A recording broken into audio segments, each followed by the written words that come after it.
नमस्कार, प्रणाम। चाचा जी के कुछ चमचे और दलाल लोग गांव-गांव में जाकर ये भ्रम फैला रहे हैं कि आशुतोष कुमार जी बैठ गए हैं, आशुतोष जी समर्थन दे दिए हैं। अरे कितना नीचे गिरोगे यार, कितना हद तक जाइएगा आप लोग, कहाँ तक जाना है? कुछ अंदाजा है कि कितना नीचे गिरिएगा? बैठने के लिए घूम रहे हैं 1.5 महीना से, एकदम हाथ में आ गया है। नहीं औकात है लड़ने की तो बता दीजिए ना, ऐसे षड्यंत्र काहे रच रहे हैं? बता दीजिए कि सरेंडर कर गए हैं आपके सामने। बौखलाहट में आप लोग काम कर रहे हैं। कल गए थे, एक गांव है, कौन सा गांव गए थे? हाँ, अतियामा। वहां एक इनके समर्थक मिले, सुधीर सिंह। वो कह रहे हैं कि शुक्र मनाइए कि आप भूमिहार हैं, इसलिए वापस चले जा रहे हैं, नहीं तो छलनी कर देते। हम पूछे कि आपके नेताजी कितने लोगों को छलनी की आज तक, जरा पूछिएगा उनसे।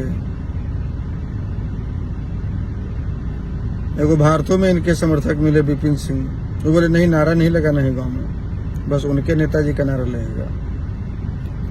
इनके साथ 24 घंटा रहने वाले लोग सोशल मीडिया पर हमारी माँ बहन का गाली लिखकर पोस्ट कर रहे हैं, और साथ में रोज इनके साथ बगल में बैठकर जयकारा लगाते हैं माननीय चाचा जी के।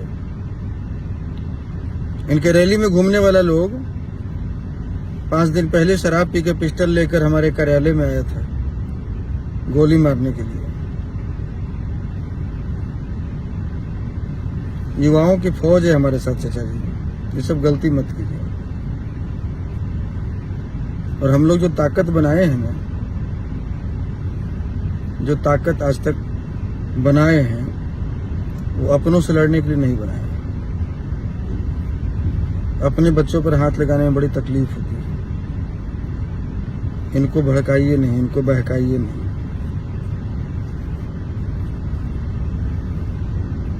बुढ़ारी में आपके शरीर में इतनी गर्मी है, इतना षड्यंत्र आप रच सकते हैं, तो बताइए हम लोग जवानी में क्या नहीं कर सकते हैं? कल जब क्षेत्र में घूम रहे थे तो आपके लोग धमकी दे रहे थे कि 4 तारीख को काउंटिंग में आइएगा, बता देंगे। क्या प्लानिंग है? चिपा जाइएगा काउंटिंग में, नहीं घुसने दीजिएगा। किम जोंग के बाद आप ही एगो तानाशाह पैदा लिए हैं। ये सब सुधार करवा लीजिए। 4-5 जगह इनके लोग मिले हैं जो शराब पी के, मेट्रा में भी एगो शराबी आया हुआ था, हमारे पीछे में बोल रहा था कि नेताजी को कहो गांव से चल जाएं, हम लोग अरुण जी के समर्थन में हैं। ये सब बंद करवा दीजिए। बौखलाहट में ये सब गलत काम मत कीजिए, इसका नुकसान आपको भुगतना पड़ेगा। और आप तो अपनी दुर्गति करा ली है। आप तो समाज के लड़के को आगे बढ़ाकर उसका पैर खींचने आ गए, और ये समाज समझ गया। अब आप रोज 1 बार रोइए, चाहे 2 बार रोइए, चाहे 4 बार रोइए, ये आपकी घड़ियाली आंसू को समाज समझ चुका है। हम लोग तो भाई मर्द आदमी, हम लोग के आंख से आंसू से निकलता नहीं है, चाह कर भी नौटंकी नहीं कर पाते हैं आपकी तरह। आप हैं बड़का नौटंकीबाज हैं भाई, आपको तो कहना मानना पड़ेगा। मानना पड़ेगा। और जितने भी ये ठेकेदार लोग घूम रहे हैं आपके साथ में, ये लोग ठेका लेंगे अपने घर गांव से वोट दिलाने का? नहीं लेंगे। क्यों समाज को भ्रम में डाल रहे हैं? क्यों रोज अलग अलग तरह का अफवाह फैला रहे हैं कि आशुतोष कुमार बैठ रहा है, समर्थन कर रहा है?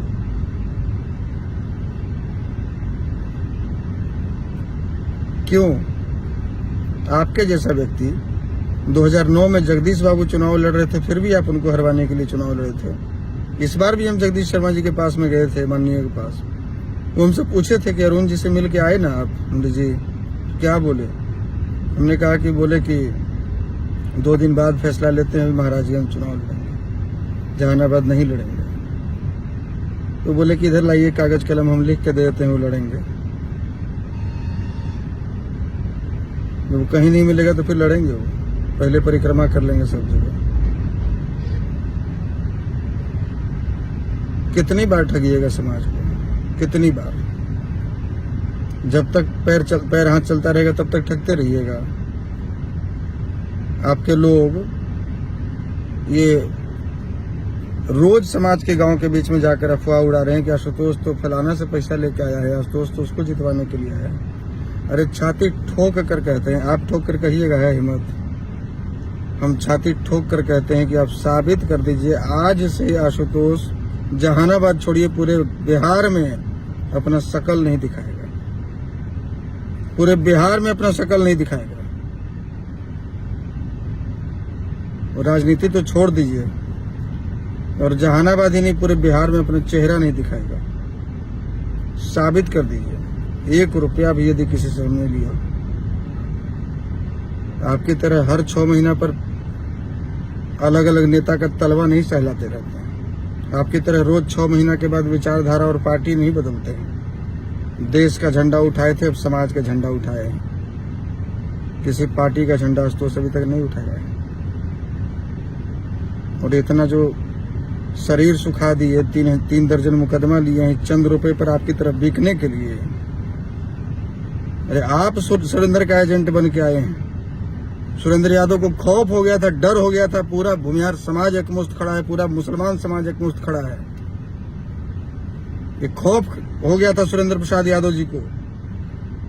उसने भूमिहारों में कंफ्यूजन पैदा करने के लिए आपको पैसा देकर उतरवाया है। दावे के साथ इस बात को कह सकते हैं। नहीं तो आप साबित कीजिए कि लालू प्रसाद यादव जी के घर पे जो मीटिंग हो रही थी वो किस बात को लेकर मीटिंग थी, किस बात को लेकर हफ्तों दिन तक आप मीटिंग कर रहे थे। आप साबित कीजिए कि क्या आपने हमको लालू यादव से पैसा दिलवाने का और जहानाबाद छोड़कर पटना जाने का ऑफर नहीं दिलवाया था?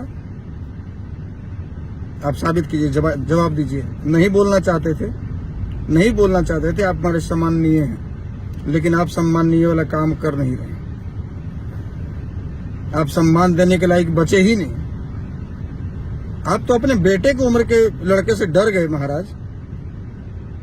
आप डर गए, आप इतने हताशा में आ गए, आप इतने व्याकुलता में आ गए कि आपको हमारी उपलब्धि दिख नहीं रही है, पच नहीं रही है। आप इसको पचा नहीं पा रहे हैं कि कैसे एक साधारण से गरीब परिवार का लड़का को समाज इस तरह से हाथों हाथ उठा रहा है। तो सब दिन आप ही रहिएगा। एक पैर महाराजगंज में, एक पैर नवादा में, एक पैर जहानाबाद में। कई गो टांग है आपका? ये सब बंद कराइए। फिर से कह रहे हैं लड़ेंगे और जीतेंगे। कल के बाद देखिए 29 तारीख के बाद कैसे फिजा बदलती है।